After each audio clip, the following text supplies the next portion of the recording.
Hi, Phil Steele here, and I've got something a little different for you today. Instead of talking about digital SLR gear, I'm going to talk about the little video camera that I use to record these tutorials and why I'm switching from the Flip UltraHD to the Kodak Zi8. Now you're watching me on the Flip camera right now, and the Flip is a great camera. There are a lot of things I love about it. It's the easiest thing in the world to use. Nothing easier than a flip camera. One button, couldn't be simpler. I like the way it feels in your hand. I like the form factor of it. It feels solid. I like the fact that it has a flat base so you can set it down without a tripod. You can set it on any flat surface and have it go to work. It also has a good internal microphone, which you're listening to right now. And it has, in addition to a rechargeable battery, if its rechargeable battery runs down, you can take it out and put AA batteries in it, which is very convenient because it means you're never stuck with a dead battery. You can always find some AA's. So all those things are great about the Flip. Love the Flip camera, but I'm switching to the Kodak Zi8. Now this is the Kodak. It's a little thinner and wider than the Flip, and it has some advantages and has some disadvantages. Among its advantages, it can shoot in a higher resolution. It can go at 1080p as opposed to just the 720 like the Flip.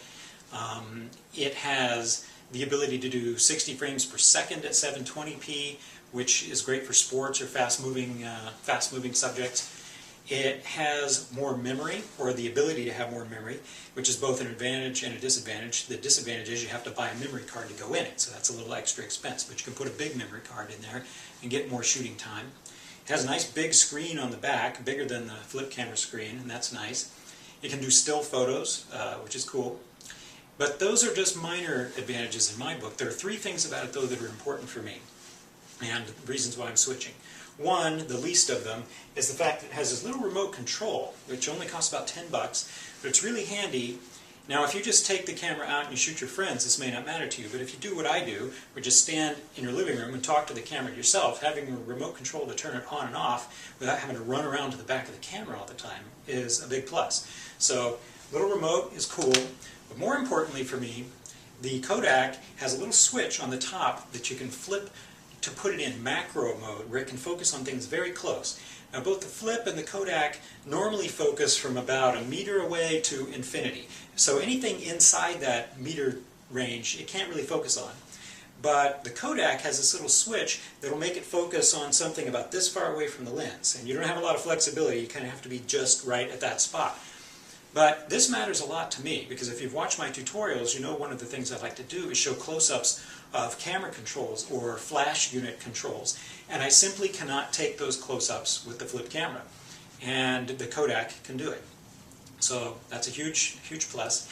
And the last thing is the Kodak allows you to use an external microphone. The Flip, you're listening to me on the internal microphone of the Flip right now, and while it's a good microphone, the problem is if you're in a room like this, you get the echoey room noise, the sound of somebody talking in a large space. With the Kodak, I can put on an external microphone, you know, a little tie clip kind of microphone, and to show you the difference, I'm going to do that right now, and I'm going to switch to the Kodak. Okay, now you're listening to me on the Kodak Zi8 with an external microphone plugged into it. And the microphone is a little tie clip style mic made by Technica. It only costs about $30. Now if you want to get fancy, you can get a wireless one, but that costs you 100 or 200 bucks. For me, using one on a wire is just fine for my purposes, and I'd rather save the money. You spend a little more when you use the Kodak the way I'm using it than you would for the Flip, even though the base price for the two cameras is about the same. By the time you end up buying the memory card and the microphone and the little remote control for the Kodak, you know, you end up spending, you know, 50, 60 bucks more than you might for the Flip camera. But if you need the features that I need it for, then it's well worth it. Now if you're just looking for an easy to use video camera and you don't need that macro ability and you don't need to use an external microphone, then I actually recommend the Flip over the Kodak because it's so simple, incredibly user-friendly, it feels good, it's solid, it costs a little less. All those reasons make me favor the Flip for just an easy-to-use pocket camera. But if you need the extra features that I need, especially the external microphone and the macro ability, then the Kodak is the camera for you. So anyway, I hope this comparison helps. And if you're in the market for one of these cameras, I've got some links down below the video where you can buy them from Amazon. And if you buy them from those links, it makes me a couple bucks, and that helps me keep producing these tutorials. And I appreciate that. So anyway, hope you found this helpful. Talk to you soon.